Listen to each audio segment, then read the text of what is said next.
The Planning Committee on, here we are, the 6th of June already. I have apologies from these members. Councillor Collins for lateness, Mayor Phil Goff. Collins is here. He's here. Mayor Phil Goff for lateness on council business, and Councillors Fletcher and Sayers for absence, and Councillor new grandmum again, Sharon Stewart, for early departure. Congratulations again, number 2, Councillor Stewart. Nice moments. I will move accordingly. Do I have a second? Yep. Thank you, Councillor Casey. And welcome back, Councillor Casey, as well. All those in favour say aye. Contrary, no. Aye. Declare that carried. Thank you. Members, are there any declarations of interest on any item, be it on the open agenda or the confidential agenda? Any declarations to convey?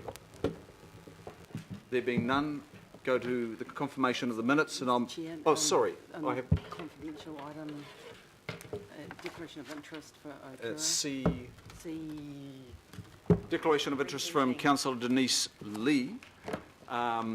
On confidential item... C2. C2. Thank you. Receive that. And now we'll go to confirmation of the minutes. I'll move receipt of the minutes of 2nd of May, both the open and confidential minutes. Do I have a second? Thank you, Councillor Denise Lee. And I have a second there. All those in favour say aye. Aye. Contrary, no. Declare that carried. I can tell you who's even written it. Do you know Jason well? There are no petitions under 4. Ray. Public input, members. I had a request from Charlotte Fisher on the Wynyard area or the Wynyard Point area, Tank Farm, that area there. We do have a report coming in July, so I've recommended to Ms Fisher that she attends in the public input section of our next agenda when that particular body of work will be coming to us.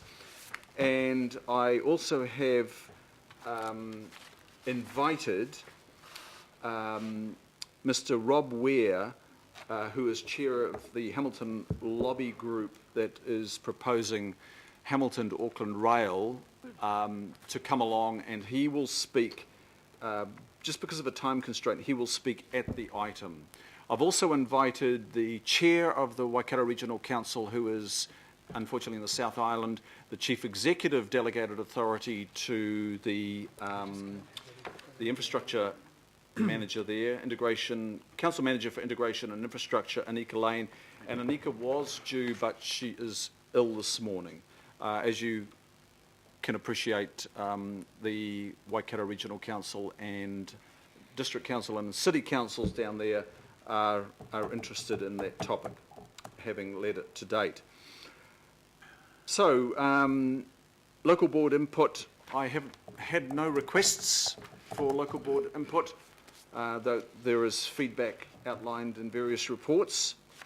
There are no extraordinary items under 7, no notices of motion, which brings us to item 9, and that item you will find on your agenda at page 9. And I welcome David Rankin and team from Panuku.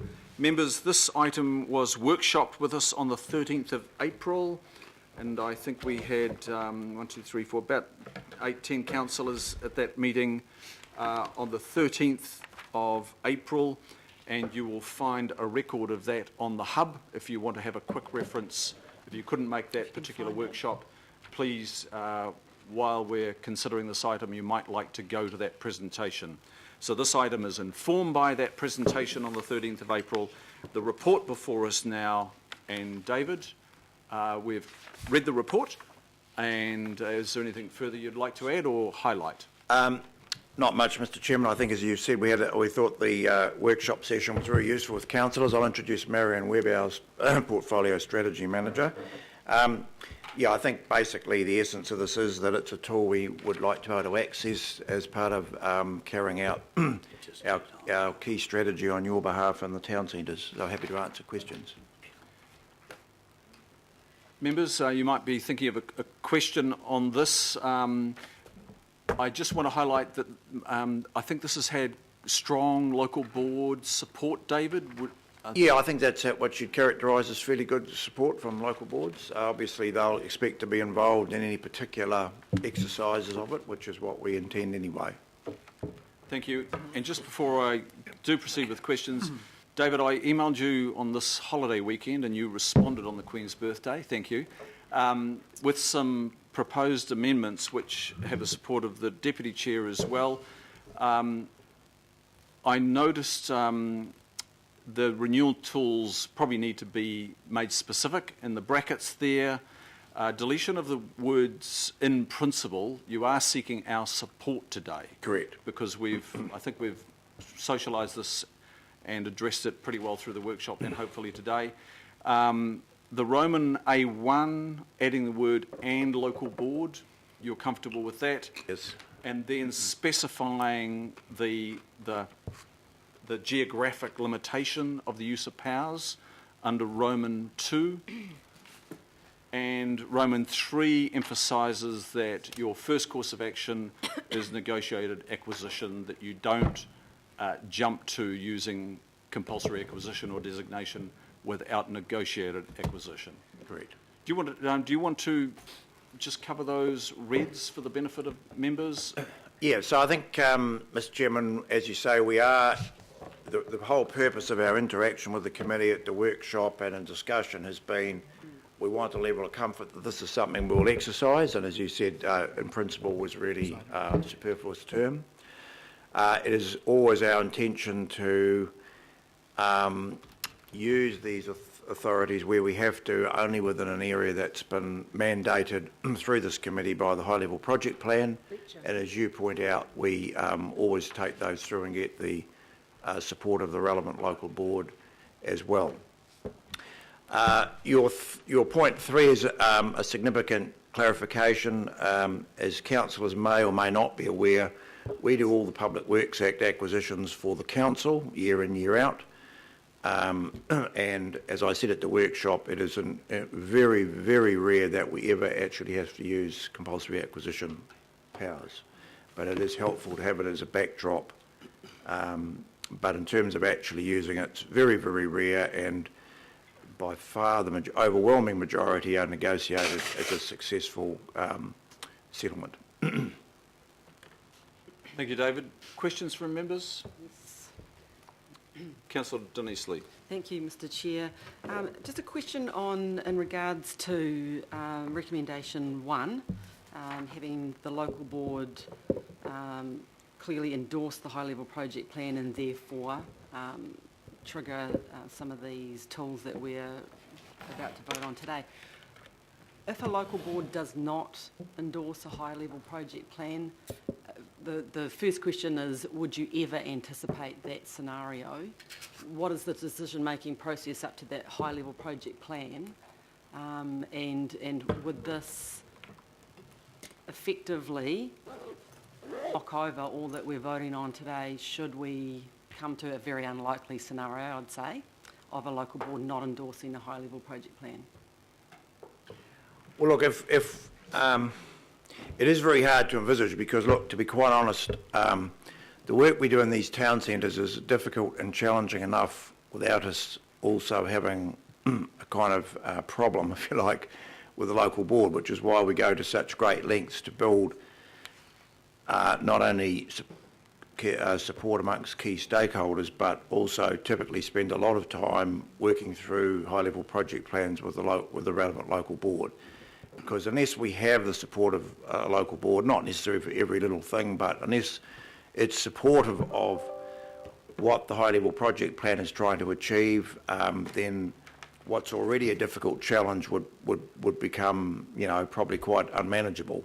I mean, look, ultimately, if we ever got into an extreme situation where a local board was not wanting to support a high-level project plan, I guess and we wanted to proceed, it would just have to come here with that all transparent, but it's very difficult to envisage why we would want to see ourselves in that position. Can we explore that a little bit further then? And I might have to look at my own words there, so So my understanding is, say in all the transforms that we've got now and the unlocks, we've got high-level project plans in place? Not for all the unlocks.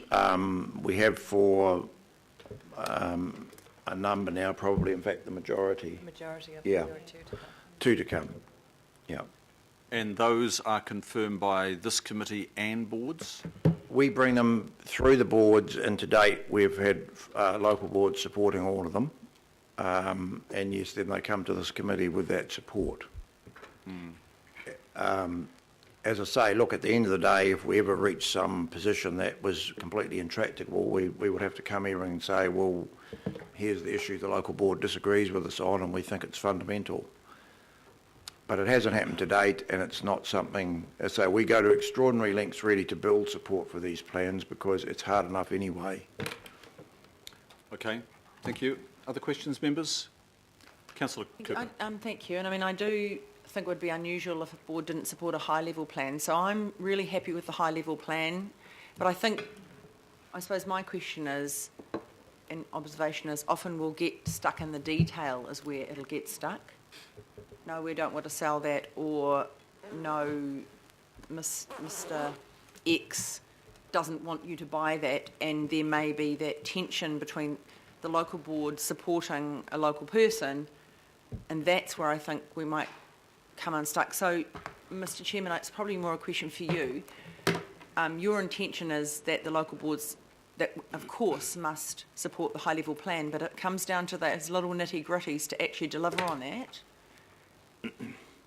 I think that's where I want to know that this committee and this council supports Panuku going ahead, but of course there'll be toing and froing, but in the end we can't let these big projects be undone by one particular thing that sort of almost pits a metropolitan or a development with a local board advocacy role for a constituent or something like that, I think. And of course that is their job, I understand that.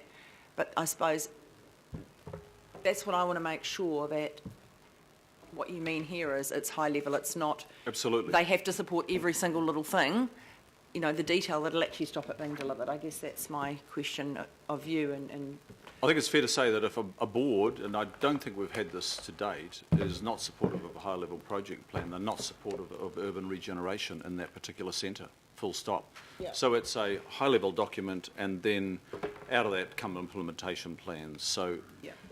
It would be of concern if we didn't get a signal of support Yeah. for a high-level project plan from a local So that's board. the answer to me to support that, Mr. Schumann. Further questions? Deputy Mayor. Thank you, Mr. Chair. David, when you're going through the mechanics of a public works acquisition, compulsory acquisition, can you just step us through how it actually works out? So in some cases, I know that you have to actually have designation for the rest of a project to use the Public Works Act. But there also is potentially some legislational changes coming through, I understand. So you just making sure we're all well aware that when you designate something, you actually have to have the encompassing plans and finance intact to roll with it. So I can answer that. So Panuku would look to the council as the acquiring authority to designate a piece of land. Land does not need to be designated to be compulsory acquired. And yes, Panuku would have to have the appropriate finances in place in terms of any purchase of land that is designated through the council. So we would have to be able to demonstrate that we have the finances should we be required to act on that designation. In addition, we would also have to be able to demonstrate that we have undertaken the necessary options analysis with respect to an acquisition. if we were to go down that compulsory route. As David mentioned earlier, all acquisitions are first up are negotiated at an arm's length transaction, so where we can at all acquire a piece of land on favourable terms, we would do that. The vendor of the property is fairly compensated through the Public Works Act. So, Subsequent, if I may, Mr. Chair, the whole idea of what you're trying to do in these town centres is to increase the amenity, the values, both physical and metaphysical. So what about the value uplift? How is that configured into the valuation? Is that your arm's length third-party price setter, or...? So a property is bought based on its current value, with current zoning and current setting. So any value uplift that may be there is obviously a benefit ultimately to the ratepayers who bought it. It's worth cautioning there, one of the realities I went through at the workshop though is that typically what makes these regeneration initiatives where you're aggregating property economically challenging is that you're going in, say, buying a shop or a property and then you're basically bulldozing it to do a development. So you've got to write off a cost there that's quite difficult to get back fully. So very rarely are these financial bonanzas. But the uplift is hopefully going to be the derogatory to make it stick together. Correct. And in some of the more complex centres where we'll be rolling out a program over time, that can be quite helpful. Thank you. Thank you. Further questions? Members, it's on. I should have moved it earlier. I will move. Deputy Chair to second. Thank you. Just very briefly, members, this is progression in our work to, in some ways it's in keeping with what's recommended by government's discussion paper in very small part on their urban renewal authorities. But there's a lot in here which that document is not, and there's no suggestion that we're moving towards, for example, overriding district plan provisions or call-in facilities or anything like that. So this is quite simple. It's consistent with what we do in transport at the moment. If transport is our number one mission critical and housing is 1A, this goes a long way to supporting our focus on housing and particularly housing and urban regeneration in our centres, be it the transform centre or unlock centres. So I think we've put some belts and braces around this just to make sure that everybody's comfortable. It has high support from local boards, this direction, and I want to acknowledge local board chair Danielle Grant from Kapariki, who's here in support of these recommendations today. There is written support from Waitemata local board in the report paper, but what you can't see is a high level of support from many other boards, by far the majority of the boards. Further discussion, members? I have Councillor Casey. It's just a procedural issue, Mr Chairman. With regard to page 12 and paragraph 26, I'm just concerned at the...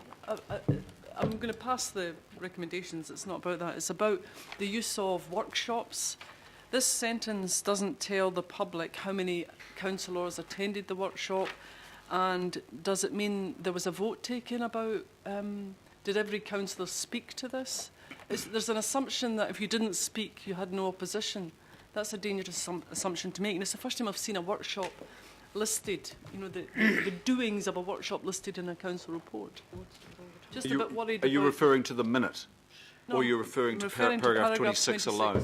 Alone, yeah. Okay, so it's best to read paragraph 26 with the item that I just let members or reminded members of, which is the briefing itself. It's on the record of this agenda, and sorry, I'm talking from the public's point of view. When they read it. It was a confidential planning committee workshop, and about half the councillors were there. Stop. What? It doesn't say. It's just a procedural thing about how we use workshops. There's two things here. I, as a member of the public reading this, don't know how many councillors attended. Also, there's not supposed to be votes or straw polls taken at workshops, yet this says no opposition was raised. Did every councillor have the chance, was asked if they had opposition or not? Every councillor at the workshop had the opportunity to say whatever at the workshop. But if a the councillor workshop doesn't is an speak, open you cannot forum. assume that to be no opposition. That councillor may be waiting for the public forum to raise opposition. I'm just interested. I'd like to hear from Democracy Services with regard to that particular part of the report. Okay. Dean.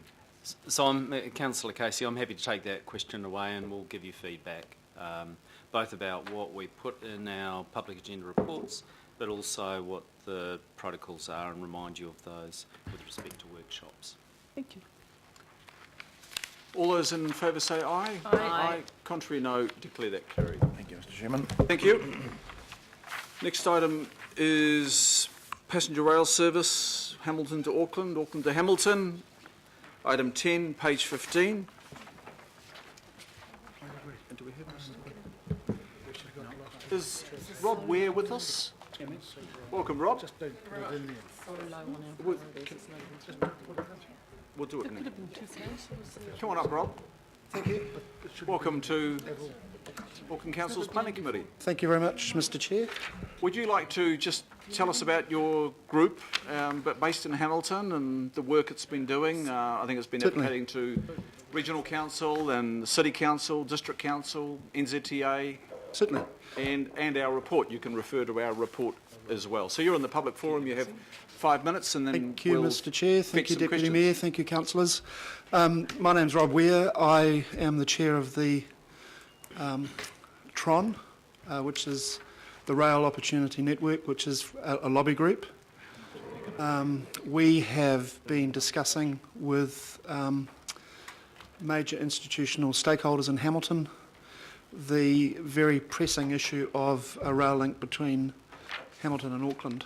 I'm an Aucklander who's relocated to Hamilton 4 years ago, and certainly in the last 4 years the nature of both cities has changed. The transport time to get from Hamilton to Auckland has increased markedly. We see the opportunities that are presented by this issue being examined by the council and the North Waikato District Council, or the North Waikato Council study being discussed as very, very exciting. We see huge opportunities for Waikato and frankly for Auckland. As an Aucklander, as an Auckland boy who grew up in the west when Piha was a gravel road to Piha and fibro batches, the city has really matured and grown, and frankly we see it as a regional issue which has benefits for both Auckland and for Hamilton. Two stories. Before I came up this morning, I grabbed my cup of coffee before I hiked up the motorway, and the person serving me the coffee said, "What are you doing today?" And I said, "I'm going up to this meeting." They said, "Great, fantastic. When can it happen?" And that is not unusual. That's not an unusual feedback that I get when I talk to people about what I'm doing in terms of TRON. We have, my wife and I have adult children. They're of a generation that are looking at housing. The feedback that I get from them is fantastic. I would live out of Auckland because I can't afford it, and I would travel into my job, which I love, in a city that I love. Before I moved to Hamilton, I joked with friends of mine that I was going to South Auckland. I see that as the reality of the region. We see this as very, very exciting. We see this as something that can work in parallel with the expressway, which has been fantastic. I'm a court lawyer. I used to drive down to court on that road when it was basically a single lane highway, very dangerous, not particularly pleasant to travel. When you can get up when there's no traffic, if you can choose your travel time, it's fantastic. But in our view, the rail can work very much in tandem with the road. It will empty cars. It will allow there to be more heavy transport. So thanks for having this on the agenda. Thank you for inviting me to talk on behalf of Tron. And hopefully this project will progress. I think it's needed. I've spoken in very general terms. I know that there's studies. We're commissioning a study from a costing study from the University of Waikato. We're talking with major institutional stakeholders who are interested. I don't really at this stage, until we have a further committee meeting, propose to name them, but there is real institutional interest in Waikato. Frankly, we see as a problem, and I state that in a positive way, Auckland, and having some stakeholders in Auckland is something that I'm going to task myself to achieve in terms of getting an Auckland stakeholder that we can converse with as we lobby forward on this very, very important issue for the region. Thank you, Rob. Can you just give us an idea of the group, the size of the group, the lobbying the group's done? I've read a bit of media that you've been in front of the Waikato Regional Council, the District Council, I think the City Council. That's right. Just give us a sense of how long you've been going and how long this issue has... Well, this issue's been around a while, has been but it's risen around, up. It has. It's been around for... year and a half? Precisely. It's the last year and a half. But it's been around for a long time. And over the last year and a half, we've become... I wouldn't say more organised, but have seen a pressing need to resurrect the issues and to become more formal. Okay, thank you. I have a question from Independent Māori Statutory Board member Tau Hanari. There's already a line there now, eh? You could say there is already a line there. So, and what you guys want to do, who pays for it? Yeah. And if after you've answered that question, isn't it a call, or could be a call by Kiwi Rail in terms of its own business? I can't answer that question in any detail until we get the report. But certainly my understanding is that there is rolling stock in Taumaranui, which is just sitting there. The line is already there. Yep. There are issues in relation to the nature of whether it's diesel or electrification. And frankly, to get it started, it could start relatively quickly because the rolling stock's there, the line's there, and the diesel engines are available. Now that's to just get it starting. We see that as something that would be positive if everything was organised properly. But beyond that, we are moving towards seeing the importance of the regional importance of a fully integrated system that is more than just a journey in the morning and in the evening. So who owns the tracks? Is it Kiwi Rail. Kiwi Rail. Kiwi Rail owns them? Okay, so you would have to, in any business case, approach them or buy them in somehow. I'm just worried about who in the end gets the bill in the mail on a Monday morning. Is it the Hamilton people? Is it the Auckland people? Or is it Kiwi Rail as a going concern? And if so, should we not leave it up to them to decide? Well, they're very important questions, but frankly, they're questions that I can't answer now. I would have thought that the cost should be shared across. We'd have to take this to committee and have formal resolutions and the like. But just speaking now, I would have thought that the cost should be shared between Kiwi Rail, Hamilton, and Auckland councils, because the benefits for Auckland are immense. Yep. You know, I came up over the weekend. I spent money. You know, I'm seeing Auckland from the vantage view of a tourist, if you like. I think that generationally there'll be more people like me who will move out of Auckland to the Cambridges, to the Te Awamutus, to the Raglands, and they will come back to see their children and they will spend money. And they won't bring cars if there's a rail service. Yep. They won't clog up the city with their cars. I know that a number of years ago, and I sat on the Transport Select Committee, and we turned down a petition organised by Sue Moroney. It had 15,000 signatures. Yep. Things since then have dramatically changed between our two cities. That's right. And so, yeah. And that's why I mentioned in the 4 years that I've been in Hamilton, you know, as a transplanted Aucklander, they have changed drastically in both cities. Chiefs or Blues, by the way. At the moment, it'd be the Chiefs. Thank you. I just wanted to make a point about the petition. I hadn't overlooked that. It's coming, but I deliberately didn't want to make this a political statement. Cool. We've all got our political allegiances, but I didn't want to make this... Any more, brother? I didn't want to make this, or political backgrounds, I didn't want to make this political. I deliberately wanted to make this a general discussion, if you like, about the excitement that we feel and the possibilities. Thank you, Rob. Now, you're popular, Rob, the topic is popular because I've got 8 members wanting to ask questions on my list here. Members, can we be succinct? It is questions of Rob on his presentation or the topic. No, that's fine, Member Hanari. So first up, I've got Sir John Walker. Thank you. Bring it on, I say. Thank you, Sir John. Because at the end of the day, I come from Bombay every morning and traffic is unbelievable, and same with Pocono. The question is, how soon can you do it? Forget about who's going to pay for it at the moment, because somebody will pay for it eventually. But I mean, at the end of the day, it's a good thing. It's a good thing. Thank you very much. Thanks, John. I think the message is just do it, but there's a question about who pays, Rob, and that's critical for us as well. Councillor Simpson.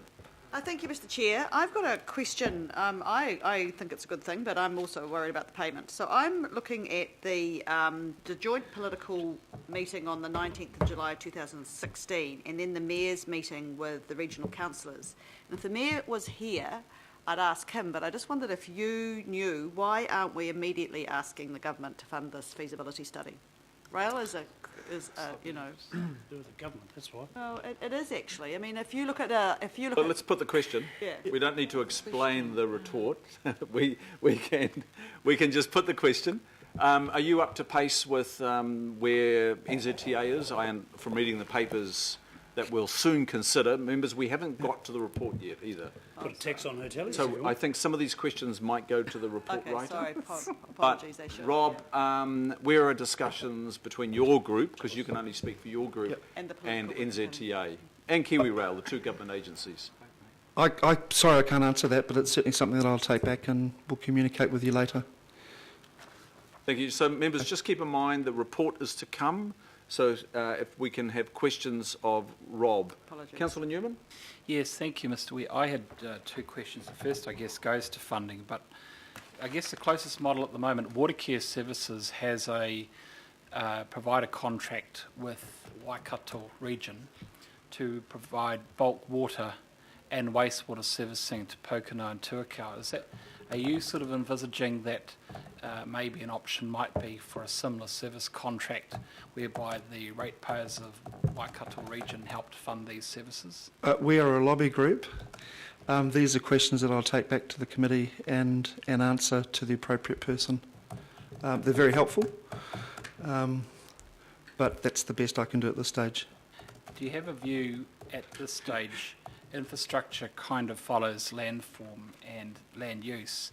So are you envisaging with this type of extension of service that we would probably expect new towns and quite a significant suburban expansion of existing towns in the Waikato region adjacent to this corridor? I have a personal view on that, but I prefer to take that to the committee. Certainly the rail will assist the growth, because there's no doubt that there's a growth corridor that's creeping south. You look a bit dismayed with the answer, Councillor. You didn't answer it. No, that's always is. And Rob actually did say that he is going to take that back to his group. Yeah, and I will. I think that's fair enough. I'm being picked on here. No, not at all. I'll take that back to the group and get back to the committee. Absolutely fair. Councillor Cashmore. Yeah, thanks, Mr. Chair. Two very quick questions, Rob. Has your group got a logistics expert, and amongst it, look at the fact that you're probably going to need 4 tracking to Papakura at least, and then 3 tracking to allow for an express service? Is that being considered by your group? Yep, we do have an expert on the committee who's involved in the rail industry, and certainly those are aspects that we'll be asking of the university study. And my second question is testing the demand, because being the councillor for Franklin, this is my second term, we had a lot of dealings with North Waikato and the regional council last term about this sort of issue, and our response was to them, as it probably will be in the workshop today that Franklin and North Waikato are having, is test the demand with a bus service first through to Papakura or to Pukekohe, the new interchange there. Has that been canvassed? No. But certainly on a personal note, I don't favour the bus, because you're going up the motorway. Slow bus. Okay, I think there is a bus now. I've seen a bus coming into Auckland, Hamilton to Auckland, $20 slapped on the side of it. So there is a bus service now. I'm just not sure how frequent it is. Now, the road's important. It's a great piece of infrastructure, and the bus services are growing and growing. But that's just adding to the issue. Okay, thank you. In my view. Councillor Mike Lee. Thank you, Rob. Nice to see you. Thank you. Are you familiar with the report on the agenda we're looking at? Report on Hamilton to Auckland passenger rail from the Waikato Regional Council representative on the North Waikato integrated. I've read it, but I don't have it in front of me. Yeah, what do you think of that report? Thank you. Well, I was glad that it was done. I was frankly a bit disappointed that it recommended a study. I would have been happier if it had been more positive about more positive recommendations in terms of this needs to be done. Yes, okay. May I ask you, you have another role in life apart from interested in promoting rail links between Hamilton and Auckland. May I ask what you do in Hamilton? I'm the public defender for Hamilton, so I run a team of 12 lawyers who act for indigent people who can't afford legal services. And prior to that, I was a barrister in Auckland for 25 years, barrister sole. And prior to that, I had stints with Russ McVeigh, Haig Lyon and McVeigh Fleming. So, I think you may be needing those skills in the months and years ahead. Thank you. Thank you very much. Councillor Cooper. No, I didn't have a question. Thank you. Okay, Councillor That was Casey. a report. Yeah, I have a comment and a question. Robert, I've also been in communication with Hamilton Councillor Dave McPherson, who's as excited as you are about getting this thing actually moving. And you might be disappointed then by the staff recommendation that we do the high-level study as opposed to the feasibility study, and I'd like your comment on that. But also just to forewarn councillors that I think there is a will in this room for this to happen, and there's no reason why we can't be giving in-principle support to the passenger rail service between Auckland and Hamilton, and that will give you some more excitement in your life. So that's coming up, folks, as an amendment. Rob, your comment on the staff recommendation in our report, which is to do the high-level report as opposed to the feasibility study.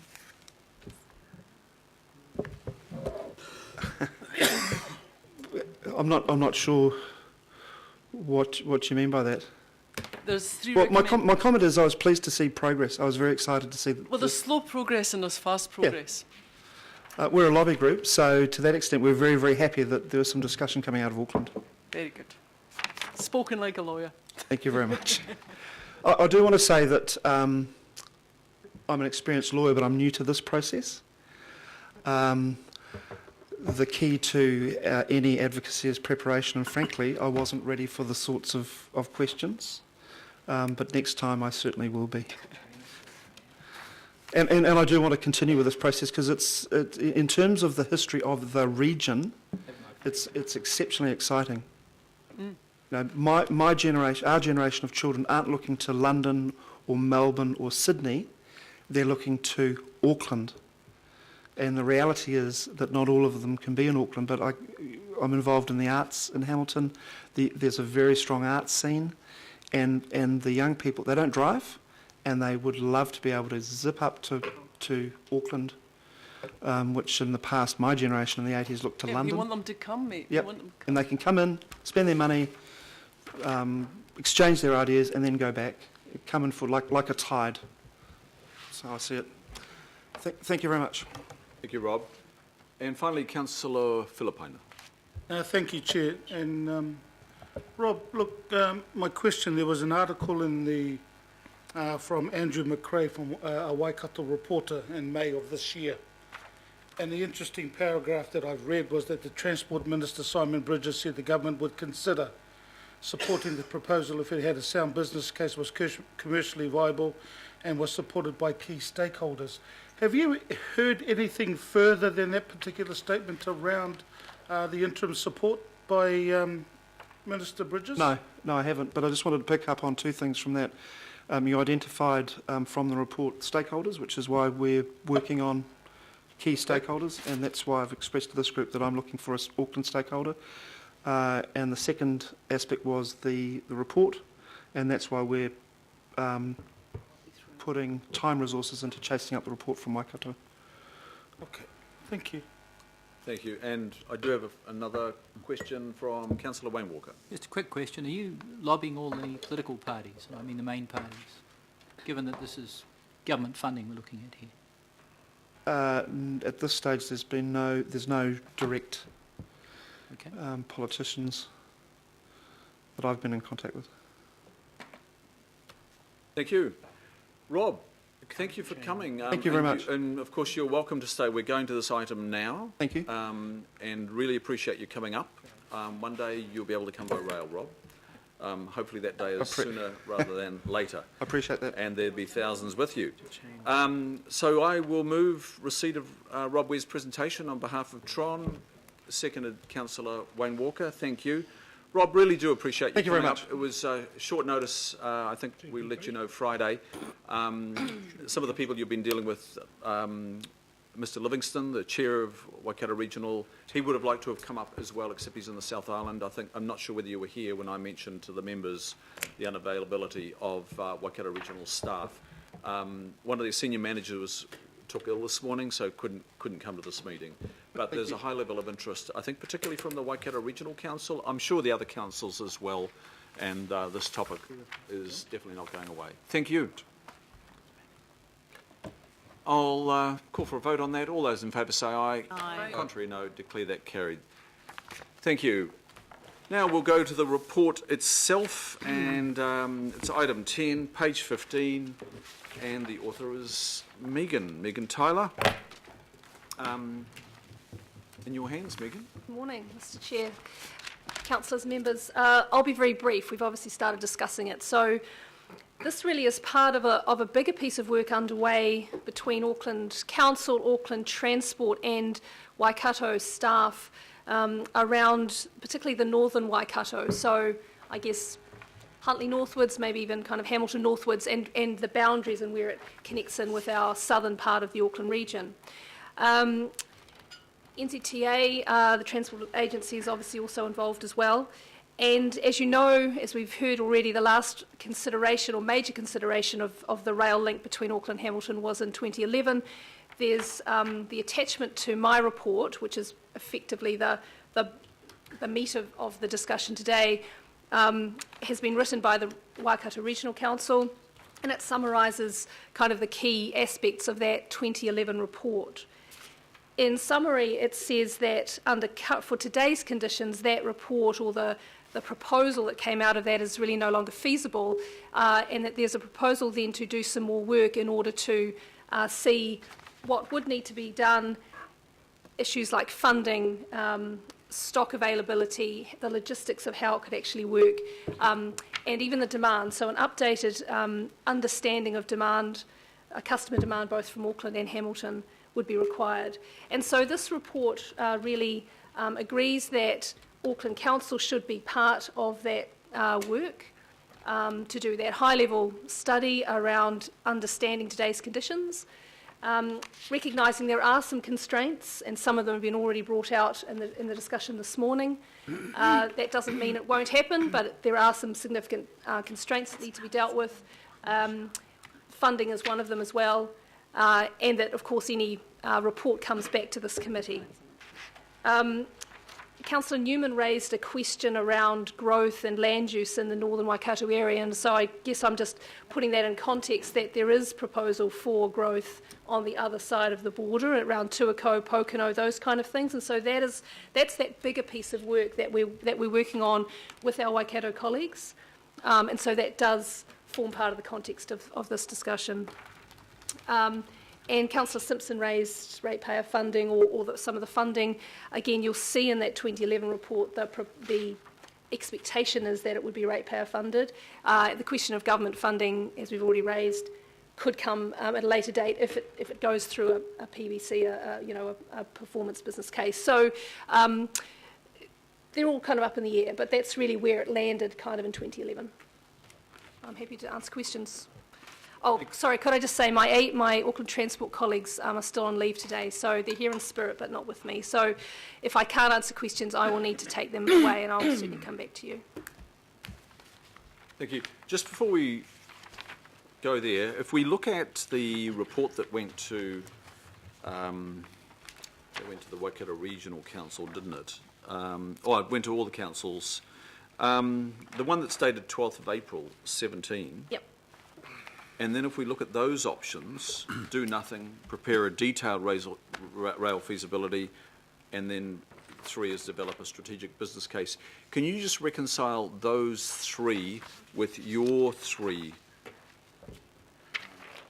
recommendations? The wording's slightly different. Yes, it is. And so my recommendation is to this committee is to do a high-level review rather than using the word strategic framework or strategic business case. I spoke with Annika from the Regional Council who was going to be here today, and I'm not putting words in her mouth or anything like that, but she was comfortable with the wording of the recommendation, is that I believe that there probably needs to be some more fundamental higher level work done first before energy and cost and time is put into something more formal, into like a business case proposal. So this is the step before a business case. It seems to me that there are enough questions and changes in the environment that needs to be done first. And so that is my recommendation to you. So the direction that you're recommending, Megan, is that effectively a pre-feasibility? Yes, it would lead into a feasibility study.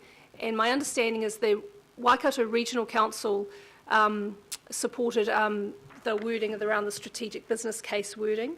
What I'm recommending isn't contrary to that. If there is more work that needs to be done, then that would flow on into a business case. So, okay, well, just what I'm trying to draw out here, I'm conversing with pre-feasibilities before you move into feasibility. Auckland Transport has indicative business cases before you move into business cases. Yeah. And NZTA has 4 gateways, and you need to go through the gateways. So is this, what you're recommending, is it effectively that indicative business case / pre-feasibility first gateway, Yes. NZTA? Yes.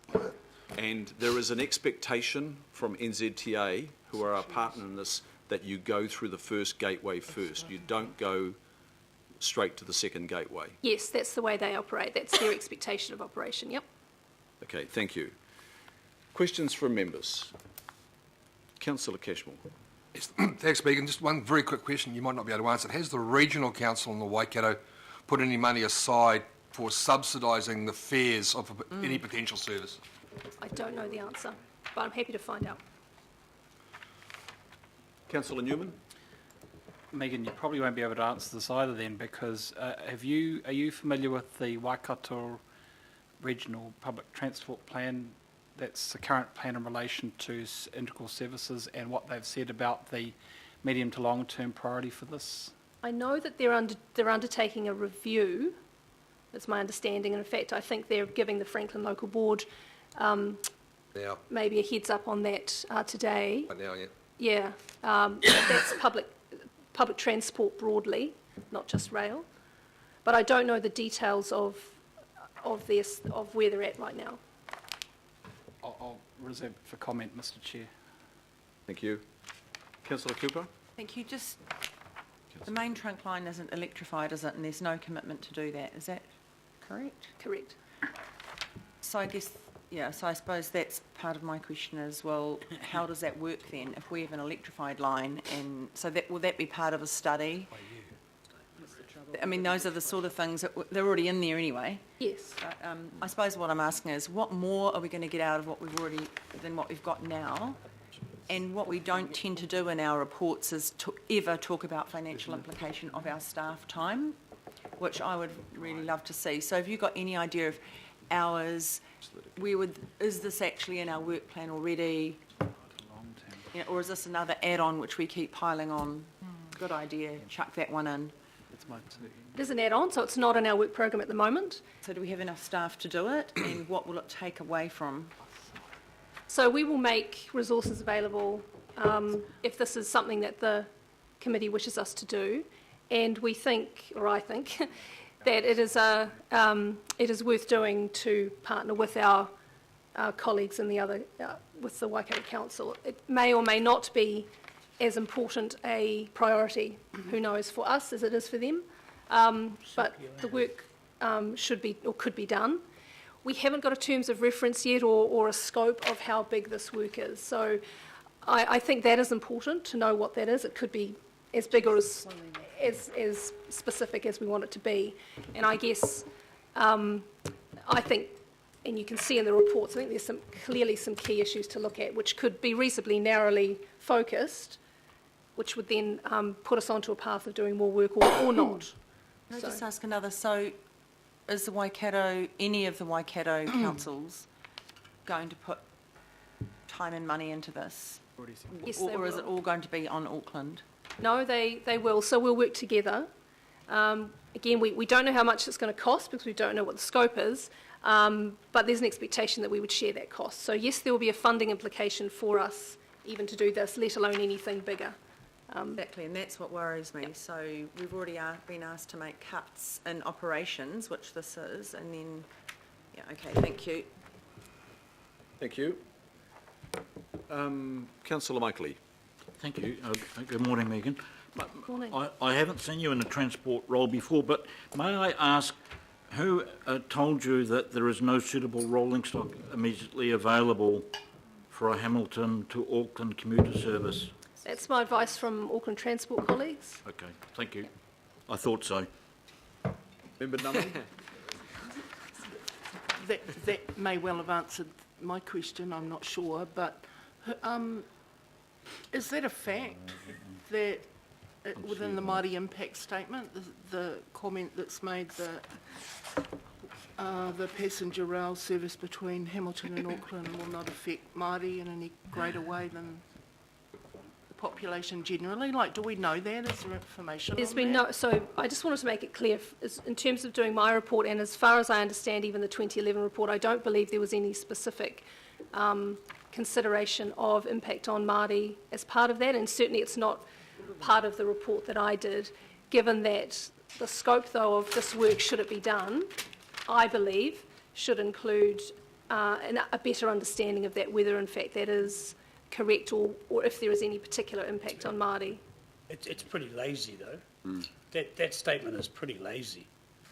Okay, we'll take that back and can we check up on that? So I mean, just to seek If there's no plan done. confirmation that if we do go to that high level view, that there will be some kind of information sought on that you want. Yeah, I'll certainly make sure that it be part of the scope of the work. Thank you. Councillor Walker? Sure. Wayne Walker? Would it be possible to put together some form of collaborative group to advance and accelerate this project? And I say that because my view is that there's widespread public support. I'd suggest that across many companies there would be an interest in putting some time and effort into a project like this without necessarily any cost. There are companies in the energy space, of which there are a number, companies in the battery technology space, of which there's at least one I can think of. So I just put it to you that in an instance like this, a collaborative approach might work very well. I think that's what something we've got. that has been considered? We've got, we've got 4 councils, NZTA, Kiwi Rail, a lobby group, so there is definitely collaboration happening. My inclination would be to go somewhat broader than that. There are companies in the transport space, the energy space, the rail space, and others that could have an interest and could accelerate this project and make sure that costs aren't a reason for sitting on our haunches. Thanks. That's a great option. Thank you. Noted. And Councillor Casey. Who are the 4 councillors? You've almost answered my question. Well, they're in the report there. Hamilton City, Waikato District, Waikato Regional. No, the names of the Auckland councillors. Who represented Auckland? At that particular one, no, that's the report dated 12th of April and it's addressed to us. The Mayor attended the North Island Strategic Alliance group. Is that where this was raised also, Megan? Yes, so the first time was back in 2016. Sorry, I've got the date beginning. July, so that was then Mayor Len Brown and Andy Baker, who was chair of the Franklin Local Board at that stage. I don't think Councillor Cashmore was there at that meeting. And those were the political representatives, and then Jim Quinn from the staff. There was also Watercare was there, and Auckland Transport as well, from staff. Yeah. And it's also been raised separately, I believe, at the UNISA, Upper North Island Strategic I believe License. so. That it's been raised separately with the Mayor, but I wasn't. Yeah, I don't know details of that. I can answer that. So, yes, Mr Chair, you're correct. UNISA, there is, because I am now part of that with Mayor Goff, and it has been raised, not just rail, but road and all other forms of interface between the Waikato and Auckland. So it's an ongoing piece of work with UNISA, and dare I say, this party part needs to roll in with that, but there are some very real practical challenges which I want to speak to. Okay. Thank you. There are the questions. Members, we've got an amendment. I'm happy to incorporate that in the motions. I think it's got a caveat on it. It's in principle. I recall at our Auckland Plan refresh workshops, again, they were just informal workshops, but it was raised at those workshops, the improved rail connectivity between Auckland and Hamilton. Nothing's formalised out of that, but it was socialised, it was mentioned, and I expect it to come back in future workshops. So before I do so, members, and incorporate it, is there any, I just want to get a sense of any opposition to it being incorporated. It's the words, please look at the words in principle. That does not give us permission to attack this sort of carte blanche. There's a lot of gateways to go through. I'll ask Councillor Cooper in the first instance and then Councillor Newman. If we're talking about principles, for me, I could possibly vote for A to D, but then saying we support it in principle kind of indicates an impetus to this, that it will keep moving on and keep moving on. And I don't want it to come back to us that we supported it in principle and now we're not going ahead. And that's what concerns me, is that there's a hell of a lot of my principles that wouldn't allow me to even look at this, because we're elected for our region and we've got a huge amount of issues that are much higher priority and we're not dealing with. Yes, it's wonderful, but you know, I couldn't just say, yeah, go ahead, because I know it's going to cost money, it's going to be extra. You know, all the things that we're wanting to do in our own region that we're not doing. And then we say, oh, go ahead and do this. And we know that we're the big brother so to speak, the big sister, that always more costs will fall on us. So I find that hard to support it in principle for what it means. Okay, what I'm going to do is I'm going to allow the mover and the seconder to formally move it. I'll take that as being on the table now, and I'll treat it as an amendment. I'll take the amendment first. Sorry, I need to move the primary motion, so yes. I'll move the primary motions A to D. Do I have a seconder for A to D? Councillor Walker. And now the amendment is moved and seconded, and I'll allow the mover, I believe, to speak to the amendment only at this stage. Yeah, the key words in the amendment are in principle. This is just about what we want to happen over the next 50 years in Auckland. Well, let's hope it's not 50 years, but I would like to see A, rail to the airport, I'd like to see B, rail to Whangarei, and C, I'd like to see rail to Hamilton. This is about making Auckland accessible to our moving populations, and that nothing more and nothing less. So to put up objections to in-principle support defies belief. So I would imagine it should be unanimous. This is just about where we want Auckland to be, folks. Nods. Yep. I think we should have space travel. Thank you. Do I have Councillor Cooper? Look, Councillor Cooper, I've got your name appearing again. Have you already spoken? No. Thank you. No, sorry, are you now asking for debate? Yes, on the amendment. Yes, I would like... No, not on the amendment. Okay, thank you. Councillor Newman, on the amendment? I think, Mr Chair, it's very difficult to be dog in a manger around this, but you have to come back to what the Waikato regional public transport plan said about this. I've just been trying to read it at haste, and I'll just read the relevant section from page 27.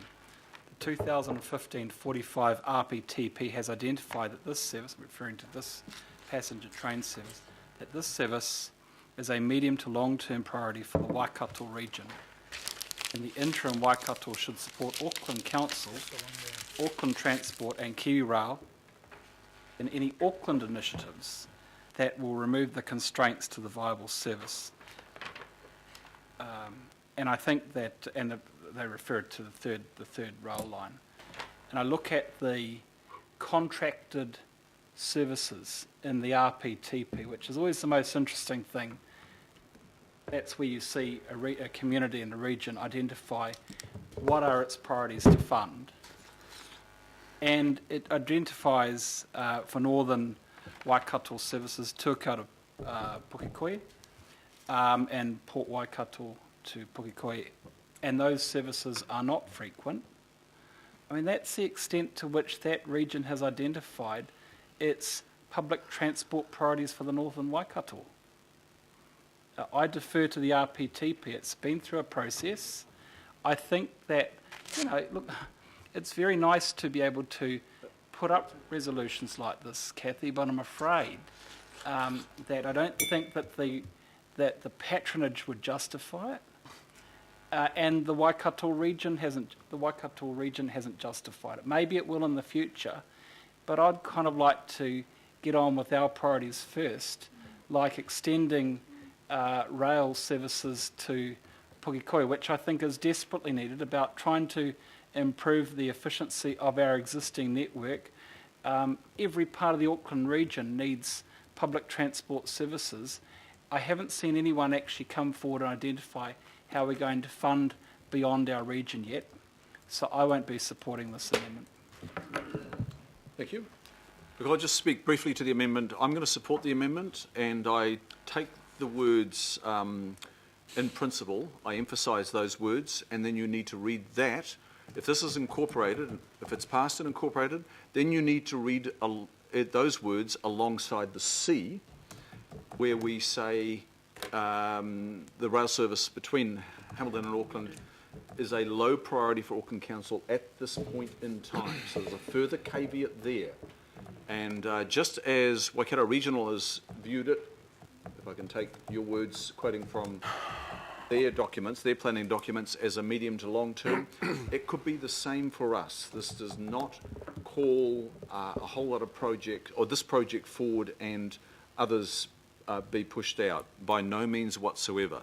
And I take the point of Councillor Cooper, and I think all of us, we know we're going to have to double down on some real core responsibilities. This may or may not proceed in the medium term, but I'm going to support the amendment as it is, but read it in line with the C. It's important. I'll go now to Councillor Hulse. Thank you, Mr. Chair. I think that last statement of yours was important. The issue that we're all grappling with is trying to kind of keep a 30-year time frame when some of this might be important or relevant, and at the same time dealing with the immediacy of the Swanson to Kumeu Huapai rail network, which is utterly critical. And, you know, that, particularly for Councillor Cooper and I, that's where our focus is. You know, people can barely get down any of our motorways. We're seeing the busways pushed out. We're in a complete shemozzle in the northwest. And the idea of then, you know, focusing down south and leading more suburban bleed down to the southern area causes me concern. If, however, this is a serious look at joining our two regions in a way that makes sense, I can't say I'm overly enthusiastic about either the amendment nor the substantive motions. I'm not going to vote against them, but I think just raising that flag of concern that in all the priorities we've got, this is fairly low down the list. Thank you. Thank you. Councillor Watson. Thank you, Mr. Chair. I support the amendment. I think, and I think Member Henare made a good point in terms of how things have changed so dramatically over the last couple of years in terms of population growth and in terms of congestion down in the south. I think most people that have travelled overseas would, and certainly people that come to New Zealand from overseas would probably find it very difficult to understand that, you know, there's not a rail link between Auckland and Hamilton. I mean, you just assume that would be something that would have happened long ago, and between Auckland and Whangarei for that matter too, the same applies. All we're doing here, I think, is, and you have stated it very clearly, Mr. Chair, is saying this is an in principle support for a service that many people in the public wonder why it's not on the table now. We know what our financial constraints are, and I'd imagine most people around New Zealand, not least of which is the government and other council, are aware of them as well. Yeah. So I don't think there's going to be any sense that we'll be abandoning any projects that are on the go or in the pipeline to address this. But it is important. It is something that should be happening, that should be on the radar.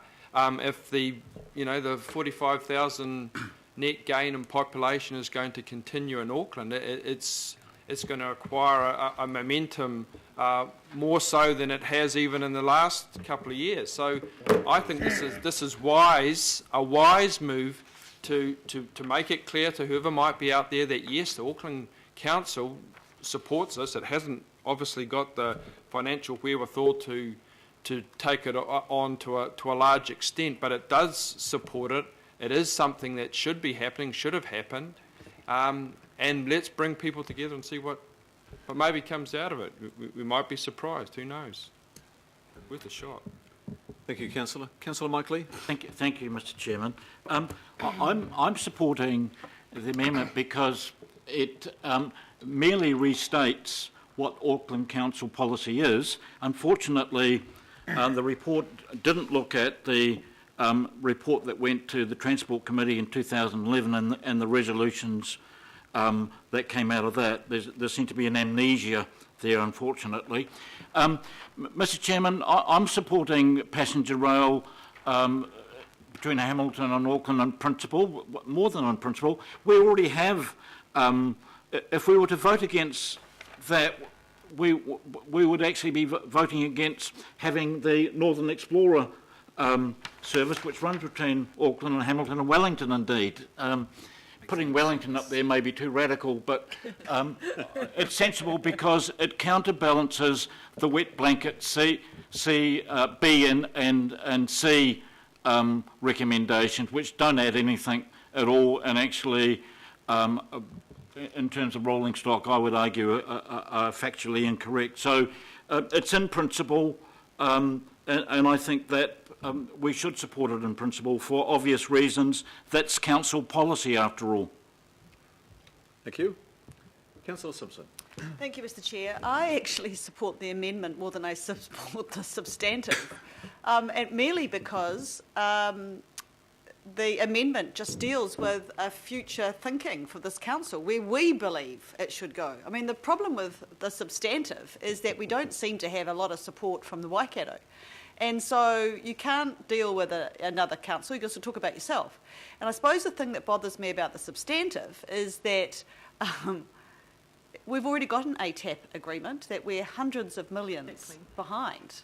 And we need to focus on that which we've already prioritised and agreed. So for me, supporting the amendment is actually as good as I'm going to get. And I think it's great because I think that's probably where we should go long term. Thank you. Thank you. Councillor Cashmore. Oh, thanks, Mr. Chair. So a huge dose of reality has to be put onto this. And I'm not against any of what's up there, but we have to bear in mind that we're going into our LTP discussion starting next week or very soon after that. And bearing in mind the $700 million per year gap we have in the funding model for transport per se, and you add to this the Kiwi Rail funding that's required. So is this a priority for Auckland? I would suggest no, it's not. Getting greater funding is a priority. And you think about the freight movements. So you've got the two container ports, one north of Hamilton and one south of Manukau. The movement of those empty containers from Tauranga and Auckland backwards and forwards on those lines. If you're going to have an express rail service, you're going to have to build a third track to Papakura and then a fourth track to Auckland. You are talking billions of dollars. Electrification, south to Pukekohe and further up northwest. We have a problem on the northwest line with a tunnel. We're talking 136 million just to go to Puke. Kiwi Rail's going to pay for that. We're still going to have to fork up with the 36 million for the stations. And then what would that tunnel cost to improve? And we need more electrified motor units and hybrid ones at that. 150 million there. Then we have the major arterial upgrades that we've all seen and focused on through the ATAP process. So yes, this would be wonderful in the Christmas tree list, but that's what it is, it's a Christmas tree list. Until we get the funding for the Upper North Island infrastructure sorted, this is a low priority. And nothing I'd love to see it more than a high priority and a whiz-bang fast-track train from Hamilton to Auckland or beyond. But we have a lot of work to do as a nation first before we even think about it. Thank you. Councillor Hills? Yes, thank you, Chair. I'm kind of speaking to both, and Bill stole some of my lines. But first of all, just thank you, Megan. I know you're doing 110,000 other things and planning for the LTP, so thank you for fitting this in and trying to get a bit of a high-level report done. But yeah, of course I support the idea of it, and it's sort of, I wouldn't vote against E because then I'm on the books saying I'm against it. But it's the fact is that we made some massive decisions on Thursday. We're going to have to make another huge number of decisions for the LTP that are going to be removing things from our budget. We also need to raise revenue, and for other people I talked about the domino effect of our decisions. Decisions we made last week about raising extra revenue and other people didn't want to raise extra revenue, things like that. But now we're going to add this to our books as well when we have a between $4 to $7 billion hole in the current budget of current projects. So I just don't want to mislead people when the news comes out today or tomorrow or something that, yep, Auckland Council supports a commuter rail service between Hamilton and Auckland and everyone celebrates, and then realistically it's 50 years down the track because we actually do not have the money. So although I support this, I want us to be sure that we're actually looking for the evidence and the details and what it looks like. We do have a passenger rail service from Auckland to Hamilton. It takes 2.5 hours. It costs about $30 or something, and it happens once a day. So we also need to know if what this means. Is it high-speed rail? Is it what is it? If it's a real commuter thing, it's going to be very, very expensive. And we also can't just keep shoving more trains onto our current network that we know, even with the City Rail Link, is going to be pretty chock-a-full pretty fast. So, you know, I just worry that we say these things, it's all, you know, patting ourselves on the back, and then the realistic thing comes back to people that we actually can't do it and there's no plan for it. So, yes, it's good to support, and I want to see what kind of plan puts in, but I really think this is something the government needs to step up and fund. This can't be just from us all the time. Other areas around the country have 100% funding from government on projects like this, and this is a strategic project for the country, not so much for Auckland with all the other pressures we have. So I will be supporting it, but it's hard when it's so black and white like this, that we're giving maybe Aucklanders or Hamiltonians a false sense of what we're actually going to do. So yeah, I'm keen to see the work done so we can put it out there, but it's also making sure that we don't just jump out there tomorrow and say, yay, we're getting rail to Hamilton, when realistically we are not, with things like the North Western Busway, North Shore Rail, Airport Rail, a whole lot of other things we've got to do. So yeah, thank you. Thank you. Councillor Collins. Thanks, sir. I just wanted to support the kōrero that you gave, but I'm going to support the amendment on the basis that it's in principle. I think some of the concerns that I think I'm hearing is the way in which, if this was to go through, the messaging would happen, and I think we've got to be really careful around that on that point. I think the discussion has moved into priorities, but I think this is an in-principle discussion. And the other thing I'm cognizant of is when the guest, Rob, was talking about having moved to Hamilton, I'm thinking of the numerous lower socioeconomic status families in South Auckland and Manukau and Manurewa, those parts, who are moving out of this city into Hamilton because it's more affordable. And a lot of them are keeping their jobs and are trying to get back into the city for work. So I think we should be cognizant of those folk as well, because there is a very soft form, if I could put it that way, of gentrification, such that our affordability prices in this city are so high that more and more families are moving out of places like Otara, Papatoetoe, Mangere, and into Hamilton. And I know numerous families myself who have left our churches and gone into Hamilton. They're going to need to get back. So I'm just thinking that's an important part of the discussion to keep in mind. Thank you. Thank you. Good points. Councillor Filipaina. Thank you, Chair. I'm going to talk to the amendment as we should be, and then I'm just going to have just a general one, so then I don't have to talk when we come to the substantive. Feel free. Just only the once is good. So look, Chair, just in regards to my colleague to my left, my brother's in Hamilton, but I don't have a conflict because he's moving back to Auckland, just in case people think that I have. But I totally agree in regards to our families moving down there. Now, in regards to the amendment, I will be supporting the amendment, because even though it's in principle, we also need to be cognizant of because all the material, the information is going to come back to us. And as far as I'm concerned, that's when all the detail around when this could possibly happen, what's changed since 2011, the passenger numbers, and if you go through our attachment day, there's some projections in there. And this is not a Christmas present. This is the whole issue for me. This is not a Christmas present for people. It's actually giving our staff and those, even with the other councils, time to do a report to update 2011, to then come back with recommendations to us as well as the other councils, and saying, hey, if we're going to have a look at it, fine, this is what we're going to do. So I've got no issues with thee. And I mean, again, and the reason I mentioned Minister Bridges is because that statement that he put in there in May, you know, around if the proposal was sound business case, commercially viable, and was supported by key stakeholders. I mean, A will end up bringing that back to us. So I am supporting E, but also supporting A through to D as well, and I won't be saying anything afterwards. Thank you, Chair. Thank you, Councillor Filipaina. Councillor Cooper. I'm just really confused, Mr Chairman, because everybody's speaking to everything, so I may as well just speak now and then I won't need to speak at the substantive. Look, members, there's always crossovers, so feel Yeah. free to speak My to... apologies, to a I lot. No, that's tabled it. No, absolutely fine. Okay. So just, I mean, I absolutely support what Councillor Hills is saying. I mean, it's a great idea, but I think we very easy to lead people astray. And of course, I'll probably be marked down as not supporting public transport. I absolutely do.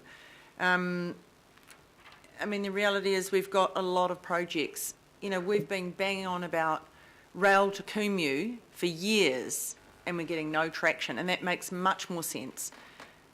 Councillors Watson and Walker want Penlink. We can't even get that. You know, electrification to Pukekohe. Now, I've just been dealing with a very bereaved family who've lost their boy killed on a train track, and so I've been doing a lot of investigations into how much it's going to cost us, because we have to pay for modifications to the Kiwi Rail network, not Kiwi Rail. We pay for that. Our ratepayers pay for it. So everybody that thinks, oh, you do that, all along the country, local councils pay for what they want. And we have still 71 rail crossings that don't have electronic barriers for pedestrians. So that's going to cost 44 million over the next 4 years, and we don't have it. And I don't want to see another kid killed. I do not. I do not want to hear that one of my constituents is sleeping on his boy's grave. Literally. So for me, those are the pressing issues. We've got to make our rail network safe. We've also got to make it work for our commuters, because I use my husband as a test for a lot of the things we do, because we don't always agree, but he seems to me to be very representative of a lot of people that vote. Like, what the beep, beep, beep are we doing that for people in Hamilton for? We haven't done it for the people in Auckland yet. And I don't think our ratepayers thank us. And of course, everybody throws away a line, oh, it'd be great. Of course it would be great. But actually let those councils do it. You know, of course, if they want to lead the charge, go for it. We can work with them, of course. But I just see that this is just another thing, a nice thing to do. The people that do this sort of stuff get the headlines every time. You know, great idea, but then we let people down and we don't do it. And so for me, I'm really, really keen to be funding what we need to fund. Rail safety, get our current networks going well. You know, it's something like $12 to get a bus down to Tauranga, and it's about the same to get it to Hamilton. The other issue we talk about is it going to be commercially viable? Hey, look, let's get real. None of our public transport is commercially viable. No. We barely get 50% fare box return. We subsidise it. So everybody that pays rates, and rent actually in Auckland, because it all goes to the rates, pays for our public transport system, whether they use it or not. And so the reality of this ever being commercially viable is a bit of a pipe dream, because no one ever wants to pay the true cost of anything, and that's what always happens. So if somebody can make it pay and people are willing to pay it to get from Auckland to Hamilton, well, great, that's fantastic. But for me, I just don't want to send our staff doing all this work, another report, and then we don't do anything. And people will call me mean-spirited or whatever. But if we had bucket loads of money, even to do our own stuff, I'd be ecstatic. And even more so if we could do this for Hamilton. But there's more benefits to Hamilton than there is to Auckland. And the other thing that really gets up my goat, as they say in Australia, is, you know, that region, the Waikato region, are building right on the edge of their region, and the people that live there use the facilities in Auckland. And I was talking to a lady the other day who lives in Pokeno, and I said, well, where's your kind of place you hang out? Oh, Puki.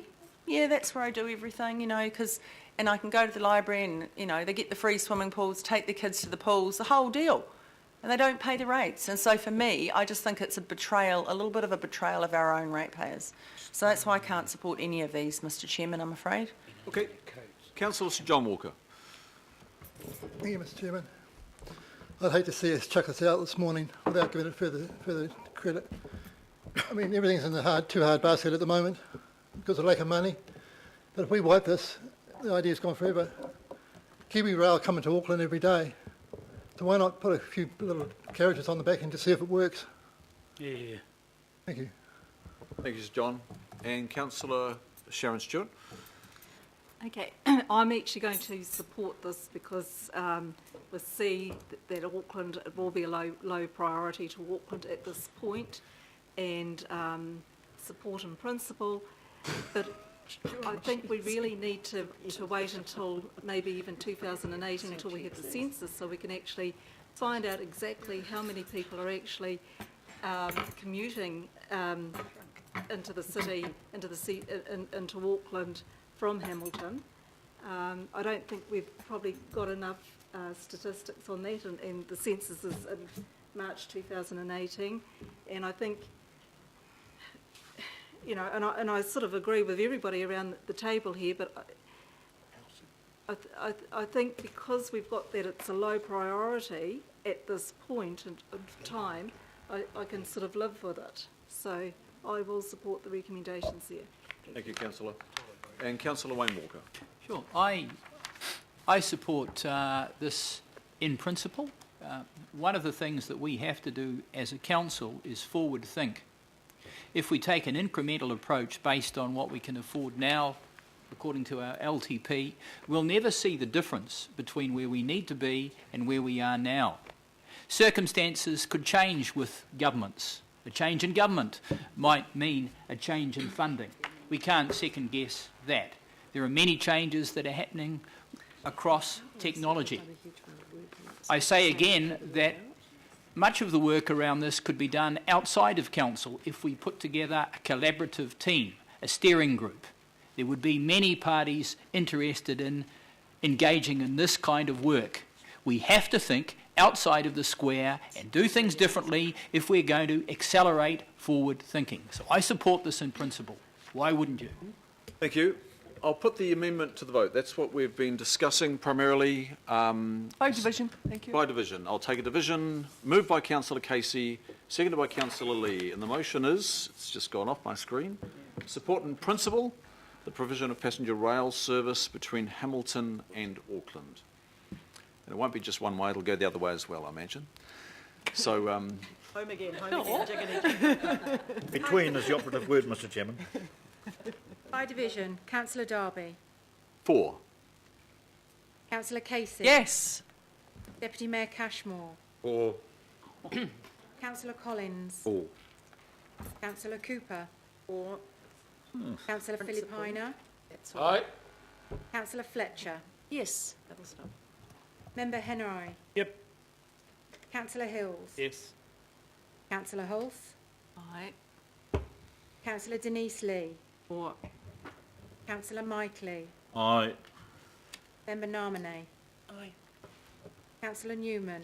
Against. Councillor Simpson. Yes. Councillor Stewart. 4. Councillor Sir John Walker. 4. Councillor Wayne Walker. Yes. Councillor Watson. Yes. Carried. Declare that carried. Thank you, members. It'll be now incorporated. And so we've got the main motions It's overwhelming. on the table now. And look, I didn't speak to those main motions. I did raise this matter of rail connectivity in our Auckland Plan Refresh workshops. I mean, ultimately, I foresee not just ordinary slow rail as we've got at the moment. There will be fast rail in New Zealand, and probably the first fast rail connection, and it'll be some years out, will be Hamilton to Auckland. And I'm talking barrelling under the Bombays, not going via Pukekohe.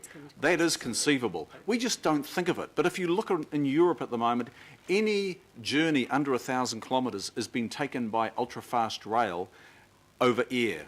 And that was due to the vision of the European Union to connect cities.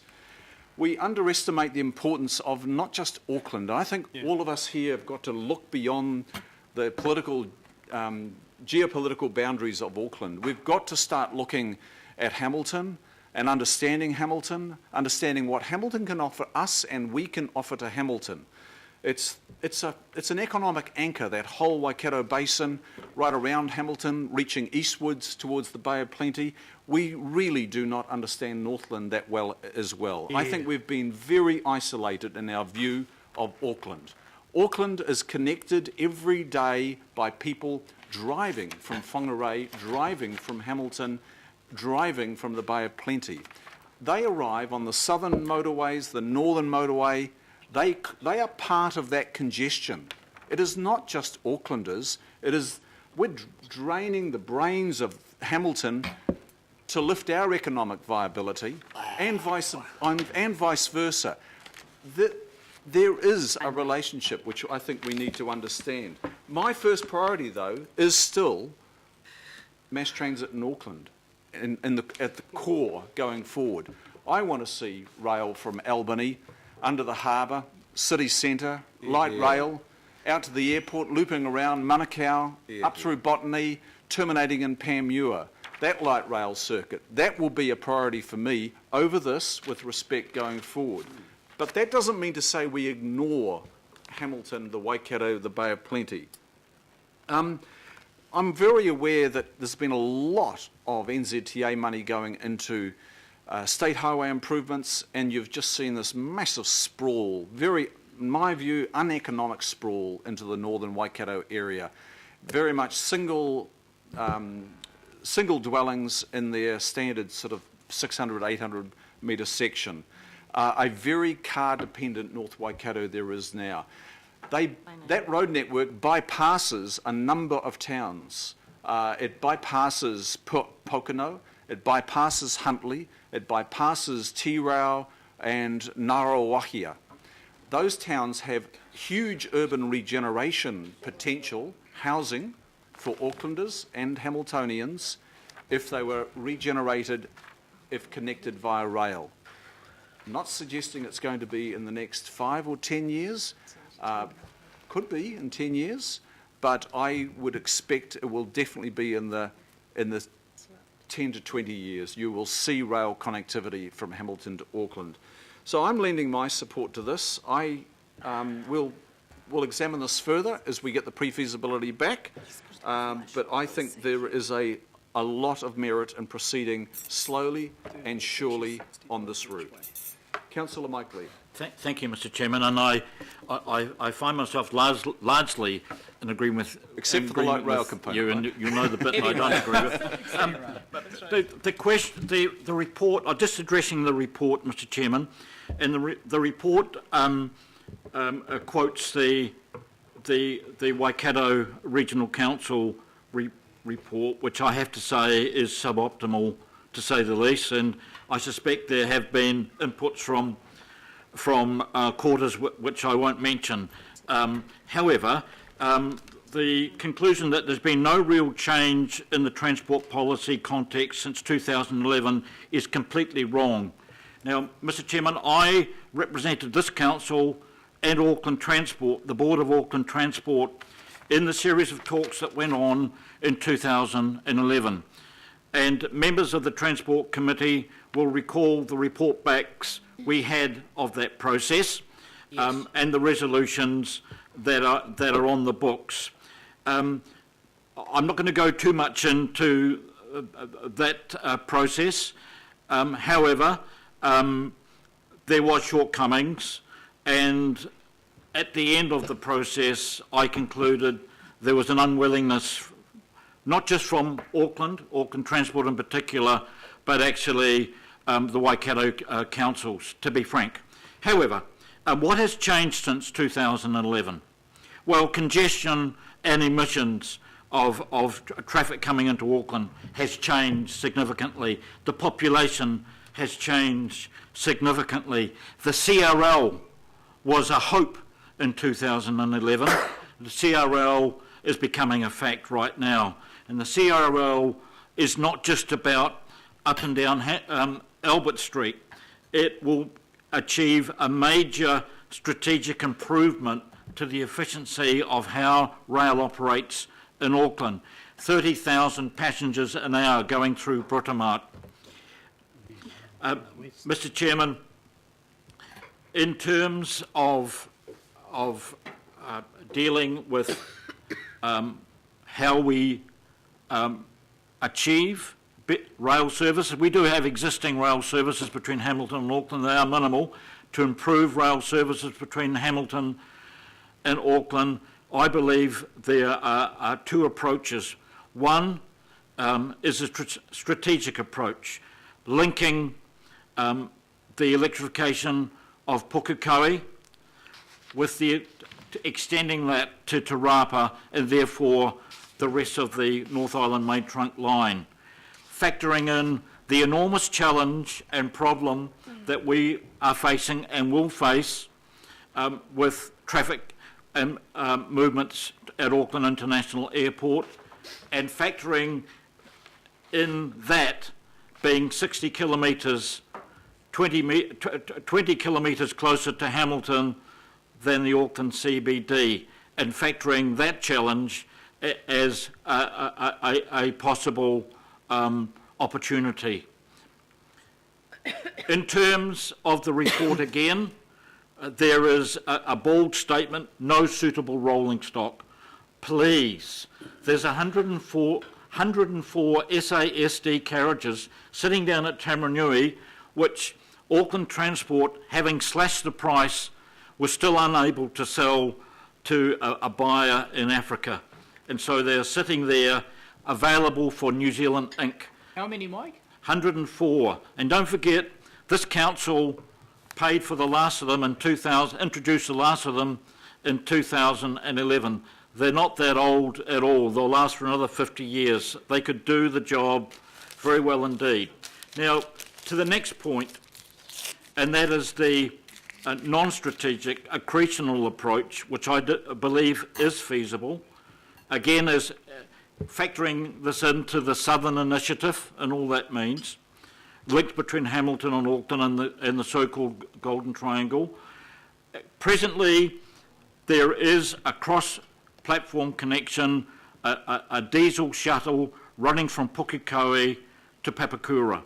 It would be quite easy to extend that to Tuakau at least, as a way of starting this. This is an accretional improvement, not a strategic solution, but certainly one that would work and would certainly take pressure off the car parking at Pukekohe and Papakura. So I support this. I believe that our challenge we have with Auckland International Airport could also provide a solution for Hamilton.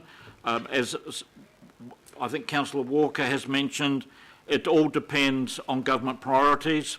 Councillor Cashmore has raised the problem, almost nonsensical problem we have with our rail network taken up with shuttling containers between Auckland and Tauranga and back again, which is the most pointless waste of time and economic effort I've ever heard of, and that has to be sorted out. That is completely crazy. But we need to do better with what we have. We need to realise that the CRL is bigger than all of us really think or appreciate, and that helps provide a solution to Hamilton, it helps provide a solution to Auckland International Airport.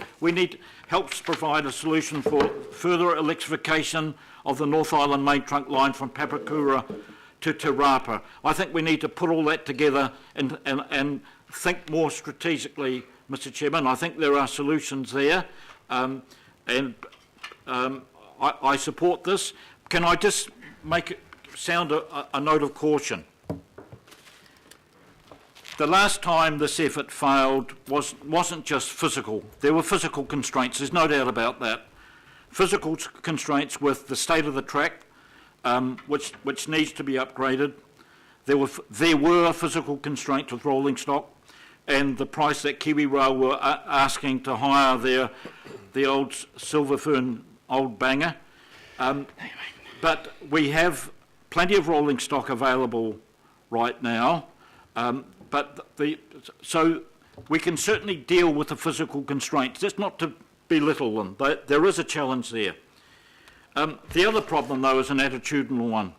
What I found, to be frank with you, Mr Chairman and members, is that Auckland Transport were not interested in having any Hamilton trains coming into Auckland, but there's ways and means of getting around that with cross-platform transfers. And the other one is that at that time in 2011, the Waikato councils were not willing really to put any serious money in at all, and had the forlorn hope of thinking that the people of Auckland would pay for everything. If we get round those constraints, I'm sure we can make great progress here. So I support the study. Thank you very much. Thank you, Councillor. I'll put those motions in, as you can see, and it's A through to E. All those in favour say aye. Aye. Contrary, no. No. Declare that carried. Thank you. Members, I've had a request for more regular breaks, but I would like to proceed with the next two items, and then we're complete with the, we'll see how we go, but then we'll be complete with the open agenda. And so I believe they're reasonably straightforward, but that's normally red rag to a bull, isn't it? Yep. So Don't even go there. I will go to the next item, which is the Regional Historic Grants Program, and you'll find it at 33 on your agenda. Happy to move this, Mr Chair. I have a move in Councillor Seconder. Newman and a second in Councillor Fletcher, and I'll just... Fran Hayton is with us. Fran, hi. No, it's not. Is it Mary? Mary. Mary is going to, and Mary, we'll take the report and the attachments. There are two attachments. We'll take them as read. Is there anything you would like to add at this time? I have no additional comments. I'm just happy to take any questions. Thank you. Councillor Watson and Councillor Simpson. Thank you, Mr Chair. Just a quick question about one of the applications here, the Timuri Cemetery headstone. I'm familiar with that site, and I know that it's so often used by a lot of school groups going to Timuri and part of a wider cultural program. They asked for 11,000 and we've agreed to 2,000.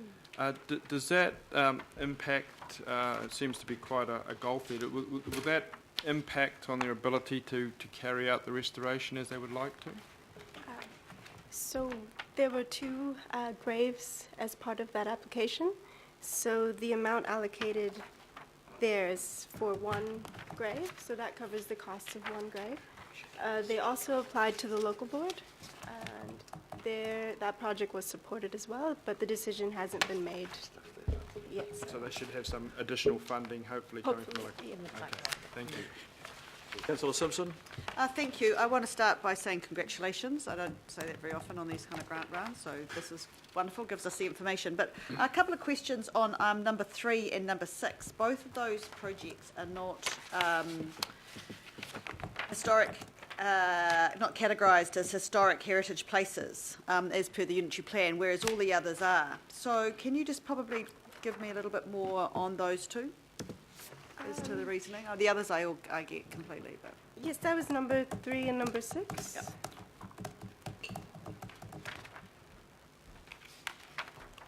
At the Helensville District Health Trust. So what we're doing here is we're making a contribution towards the design stages of the house restoration. Yes, so that one is a scheduled historic heritage place. It is? Yeah, yep, it's the Alison Mackenzie House. It's a Category B historic heritage place. That's right, that doesn't say that in the notes. Oh, Okay, thank you. That's Yep. great, that's all right. And the Pitt Street Methodist, is that a scheduled? Number 6, yes, that's scheduled as well. So the Pitt Street Methodist Trust was the applicant, and then the Pitt Street buildings, 211 to 235 K Road is scheduled as well.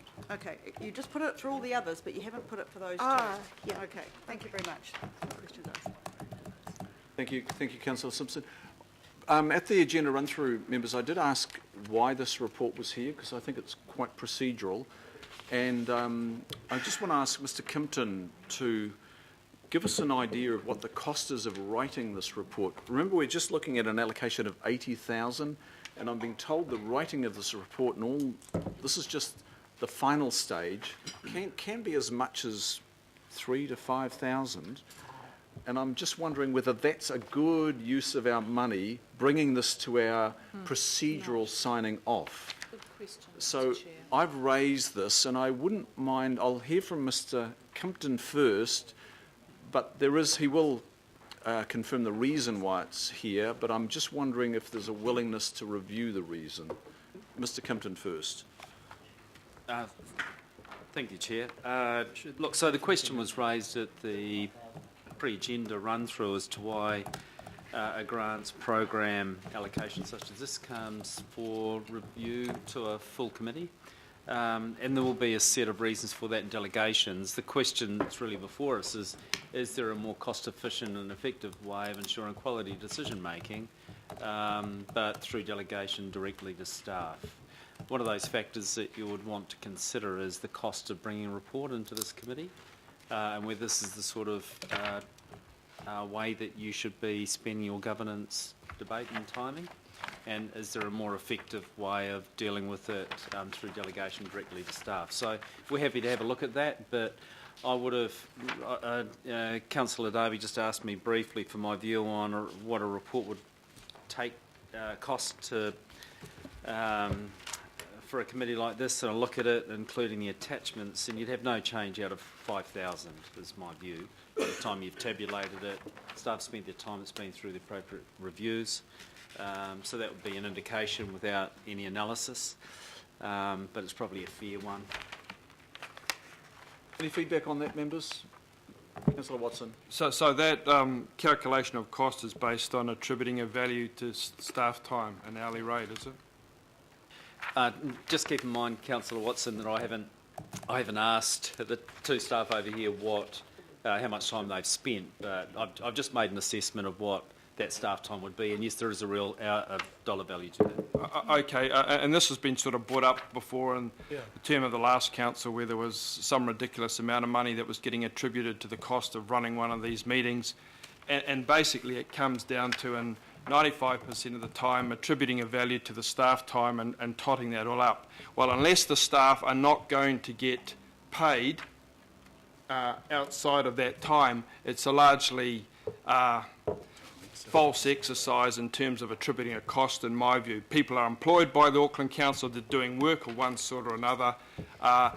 What they're getting paid, they get paid anyway, so to kind of attribute costs, I find, is a little bit misleading in those circumstances. I'd like to have Mr. Kimpton respond to that, please. If there was an unlimited supply, then I could agree with that. But I think it's very important as governors that you place a value on staff time, particularly as you're asking for greater efficiency and productivity. You're controlling your labour costs, and we're trying to deal with growth in the city at the same time. So you can't have it both ways, is my advice. You do need to place real value on staff time so that you understand how best to apportion that time across the range of priorities that you have. Councillor Fletcher. Well, thank you, Mr. Chairman. To a degree, I strongly support this in terms of reviewing whether or not these sort of reports should be coming to your committee. I don't think we should be getting in the business of micromanaging these types of things, but I would suggest that we need to spend more time looking and evaluating the criteria that we're setting for these grants. So from a governance perspective, I totally support what Mr. Kimpton is saying, but I don't know that we always do adequate research in terms of the criteria that we're establishing. That is the work that the officers will work from. If we're unhappy with the criteria, we should change the criteria. But may I say that it is a thankless task to try and work your way through these applications, and I think the staff have done a commendable job, but it certainly requires us perhaps to have a workshop at some stage looking at not just this set of grants but a whole range, and say have we actually got a handle on those things that we're seeking to achieve with the criteria. Yeah, good points. Thank you. Councillor Simpson. I've got a question and a comment, if I may, Mr. Chair. So my first question to Mr. Kimpton is, are you suggesting that the governing body then do not have grant allocations for anything? I'm not suggesting anything. Thank you, Councillor Simpson. It was just merely a question, is there a case for delegating this to staff? I've not even looked at that as an issue, and my recommendation is that we take it offline, we have a look at it, because there's a balance of issues to be considered, including the staff time and cost, and then come back to you with our advice. But we haven't formed that advice yet. Right, so my comment, if I may, Mr Chair, is that in the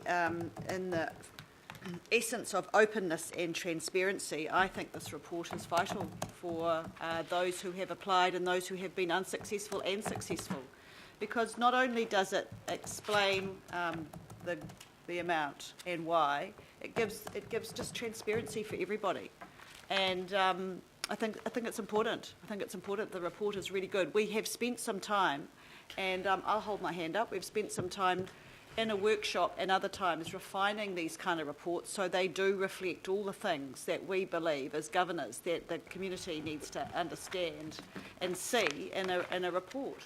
And this does that, and I absolutely commend you, as I said before, and the way you've put this together. It tells you what it is, what they applied for, why we're giving a little bit of what we're giving and what it's for. And I would hate not to have to see that on public record.